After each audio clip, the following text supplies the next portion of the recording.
Okay. So chapter 8, 135 to, 145. Okay. Um, okay. America secedes from the Empire. Bloodshed at Lexington and Concord in April of 1775 was a clarion call to arms. About 20,000 musket-bearing Minutemen swarmed around Boston, there to entrap the outnumbered British. The Second Continental Congress met in Philadelphia the next month, on May 10, 1775, and this time the full slate of 13 colonies was represented. The conservative element in Congress was still strong, despite the shooting in Massachusetts. There was still no well-defined sentiment for independence, merely a desire to continue fighting in the hope that the King and Parliament would consent to a redress of grievances. Congress hopefully drafted new appeals to the British people and King, appeals that were spurned. Anticipating a possible rebuff, the delegates also adopted measures to raise money and create an army and a navy. The British and the Americans now teetered on the brink of all-out warfare. Congress drafts George Washington. Perhaps the most important single action of Congress was to select George Washington, one of its members already in an officer's uniform, to head the hastily improvised army besieging Boston. This choice was made with considerable misgivings. The tall, powerfully built, dignified Virginia planter, then 43, had never risen above the rank of a colonel in the militia. His largest command had outnumbered only 1,200 men, and that had been some 20 years earlier. Falling short of true military genius, Washington would actually lose more pitched battles than he won. But the distinguished Virginian was gifted with outstanding powers of leadership and immense strength of character. He radiated patience, courage, self-discipline, and a sense of justice. He was a great moral force rather than a great military mind, a symbol and a rallying point. People instinctively trusted him. They sensed that when he put himself at the head of a cause, he was prepared, if necessary, to go down with the ship. He insisted on serving without pay, though he kept a careful expense account amounting to more than $100,000. Later, he sternly reprimanded his steward at Mount Vernon for providing the enemy, under duress, with supplies. He would have preferred to see the enemy put the torch to his mansion. The Continental Congress, though dimly perceiving Washington's qualities of leadership, chose more wisely than it knew. His selection, in truth, was largely political. Americans in other sections of the colonies, already jealous, were beginning to distrust the large New England army being collected around Boston. Prudence suggested a commander from Virginia, the largest and most populous of the colonies. As a man of wealth, both by inheritance and by marriage, Washington could not be accused of being a fortune seeker. As an aristocrat, he could be counted on by the peers to check the excess of the masses. Bunker Hill and Hessian hirelings. The clash of arms continued on a strangely contradictory basis. On one hand, the Americans... Sorry, I thought I skipped a page. On one hand, the Americans were emphatically affirming their loyalty to the king, earnestly voicing their desire to patch up difficulties. On the other hand, they were raising armies and shooting down His Majesty's soldiers. This curious war of inconsistency was fought for 14 long months, from April 1775 to July 1776, before the fateful plunge into independence was taken. Gradually, the tempo of warfare increased. In May 1775, a tiny American force under Ethan Allen and Benedict Arnold surprised and captured a British garrisons at Ticonderoga and Crown Point on the scenic lakes of upper New York. A priceless store of gunpowder and artillery for the siege of Boston was thus secured. In June 1775, the colonists seized a hill, now known as Bunker Hill, actually Breed's Hill, from which they menaced the enemy in Boston. The British, instead of cutting off the retreat of their foes by flanking them, blundered bloodily when they launched a frontal attack with 3,000 men. Sharpshooting Americans, numbering 1,500 and strongly entrenched, mowed down the advancing redcoats with frightful slaughter.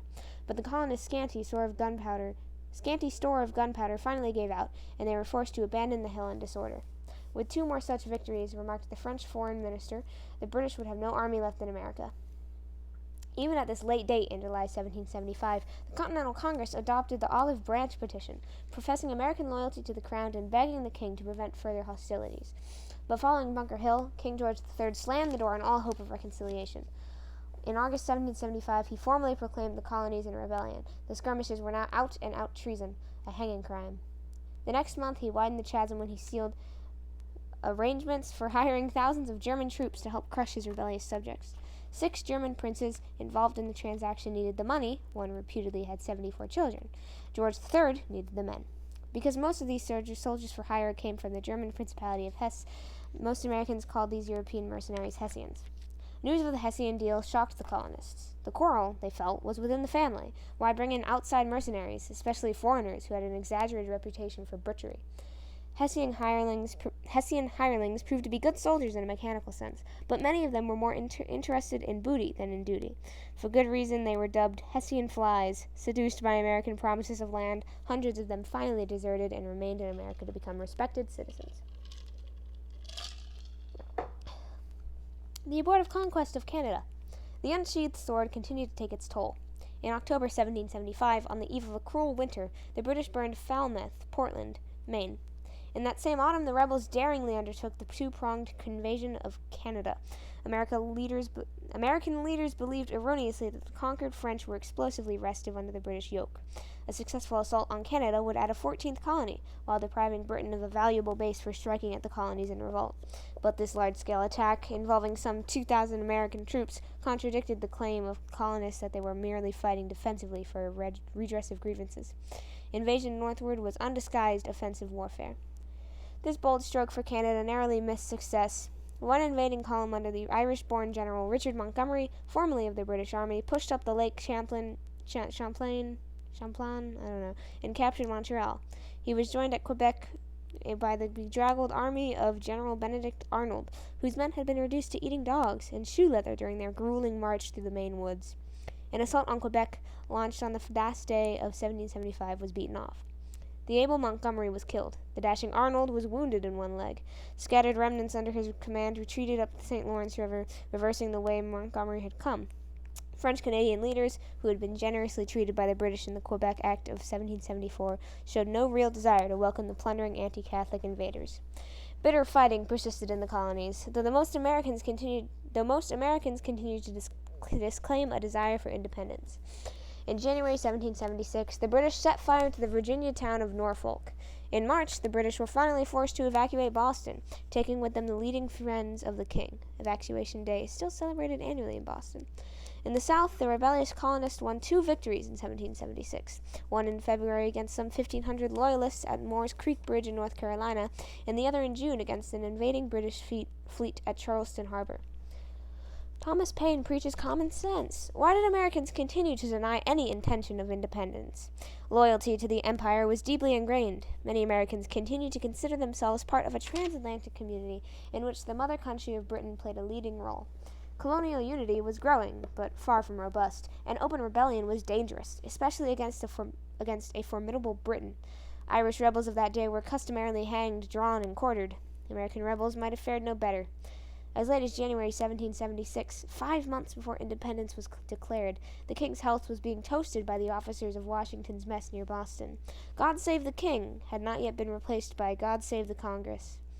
Gradually, the Americans were shocked into recognizing the necessity of separating from the crown. Their eyes were jolted open by harsh British acts like the burning of Falmouth and Norfolk, and especially the hiring of the Hessians. Then, in 1776, came the publication of Common Sense, one of the most influential pamphlets ever written. Its author was the radical Thomas Paine, once an impoverished corset-maker's apprentice, who had come over from Britain a year earlier.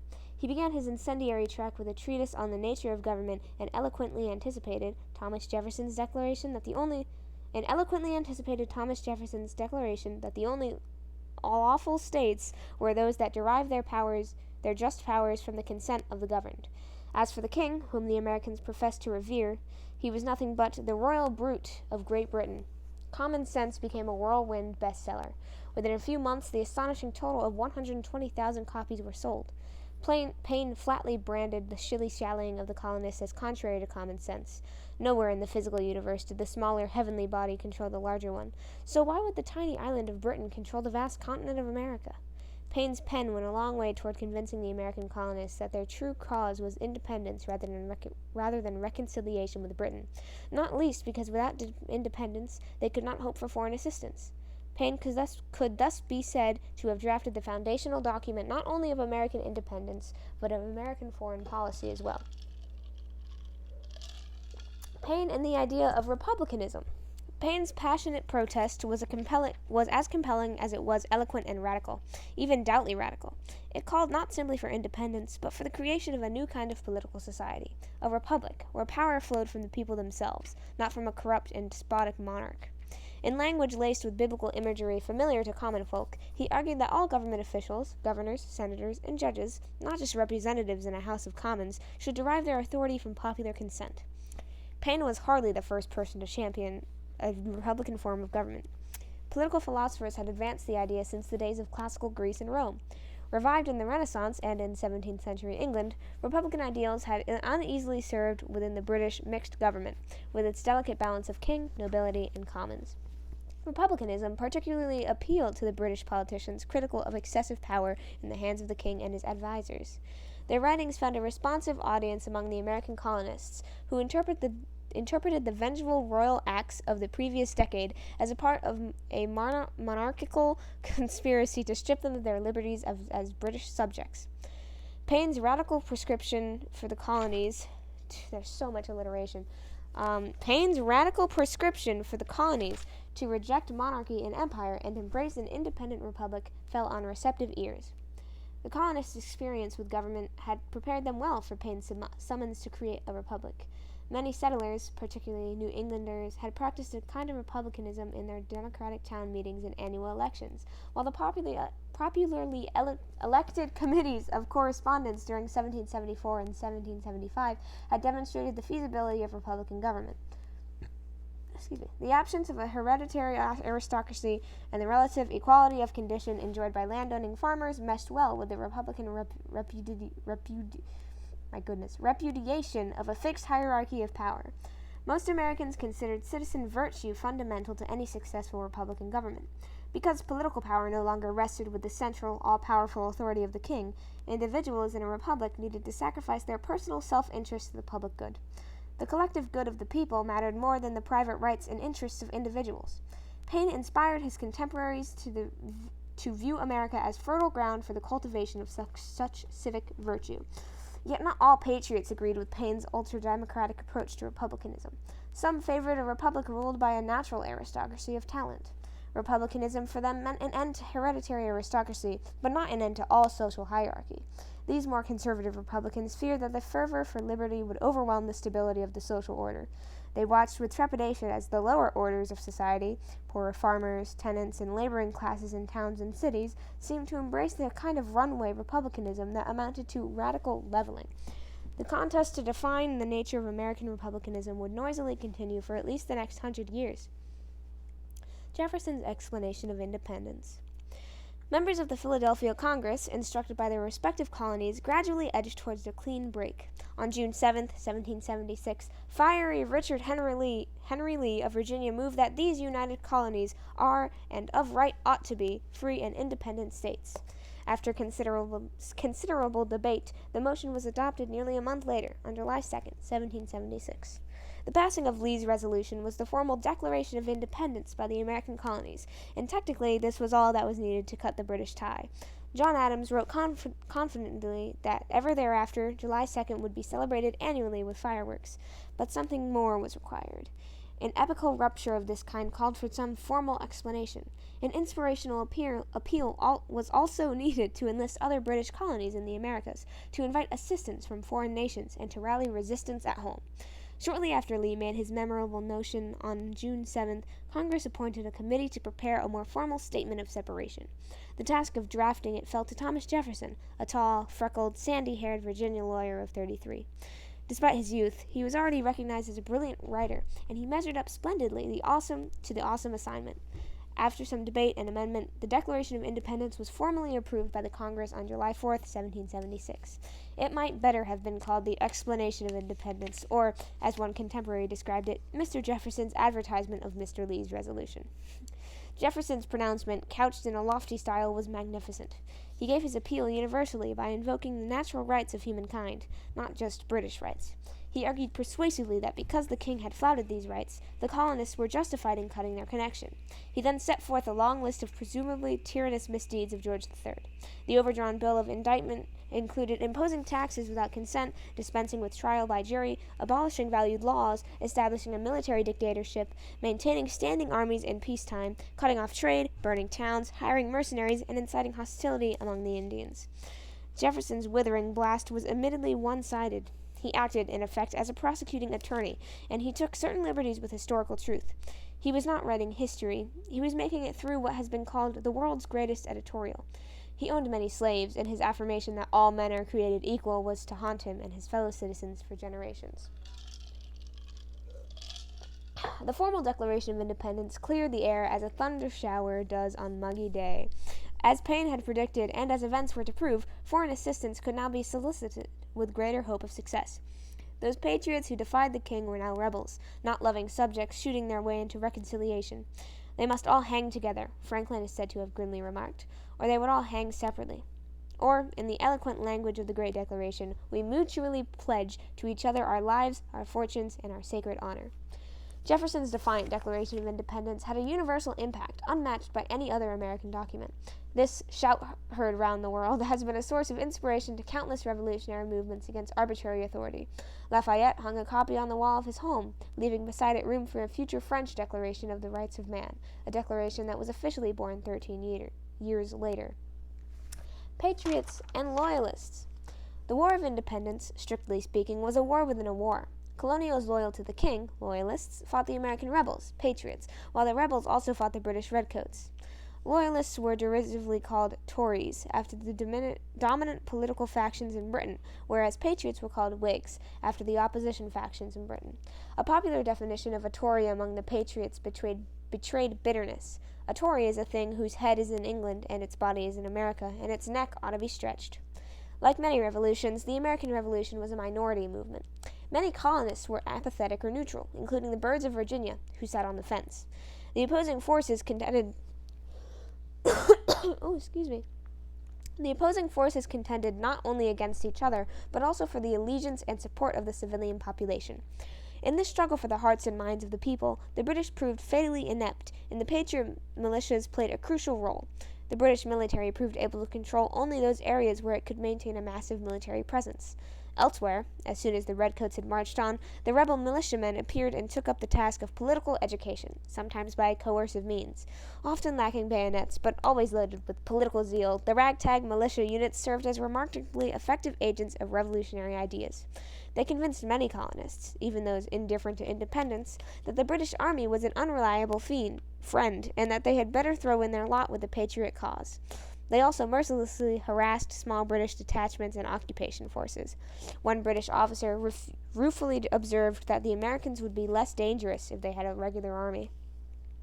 Loyalists, numbering perhaps 16% of the American people, remained true to their king. Families often split over the issue of independence. Benjamin Franklin supported the Patriot side, whereas his handsome, illegitimate son, William Franklin, the last royal governor of New Jersey, upheld the Loyalist cause. The Loyalists were tragic figures. For generations, the British in the New World had been taught fidelity to the crown.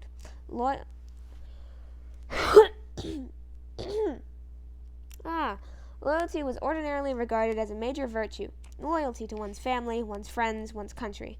If the king had triumphed, as he seemed likely to do, the Loyalists would have been acclaimed patriots, and defeated rebels like Washington would have been disgraced, severely punished, and probably forgotten. Many people of education and wealth, of culture and caution, remained loyal. These wary souls were satisfied with their lot and believed that any violent change would only be for the worst. Loyalists were also more numerous among the older generation. Young people make revolutions, and from the outset, energetic, purposeful, and militant young people surged forward. Figures like the sleeplessly scheming Samuel Adams and the impassioned Patrick Henry, whose flaming outcry before the Virginia Assembly, "Give me liberty or give me death," still quickens patriotic pulses. Loyalists also included the king's officers and other beneficiaries for the crown, people who knew from which side their daily bread came. The same was generally true of the Anglican clergy and a large portion of their congregations, all of whom had long been taught submission to the king. Usually the Loyalists were the most numerous where the Anglican Church was strongest. A notable exception was Virginia, where the debt-burned Anglican aristocrats flocked into the rebel camp. The king's followers were well entrenched in an aristocratic New York City and Charleston, and also in Quaker Pennsylvania and New Jersey, where General Washington felt that he was fighting in the enemy's country. While his men were starving at Valley Forge, nearby Pennsylvania farmers were selling their produce to British for the king's gold. Loyalists were least numerous in New England, where self-government was especially strong and mercantilism was especially weak. Rebels were the most numerous where Presbyterianism and Congregationalism flourished, notably in New England. Invading British armies vented their contempt and anger by using Yankee churches for pigsties. The Loyalist Exodus. Before the Declaration of Independence in 1776, persecution of the Loyalists was relatively mild, yet they were subjected to some brutality, including tarring and feathering and riding astride fence rails. After the Declaration of Independence, excuse me, hold on. After the Declaration of Independence, which sharply separated Loyalists from patriots, harsher methods prevailed. The rebels naturally desired an untied front. Putting loyalty to the colonies first, they regarded their opponents, not themselves, as traitors. Loyalists were roughly handled. Hundreds were imprisoned, and a few non-combatants were hanged. But there was no wholesale reign of terror comparable to that which later bloodied both France and Russia during their revolutions.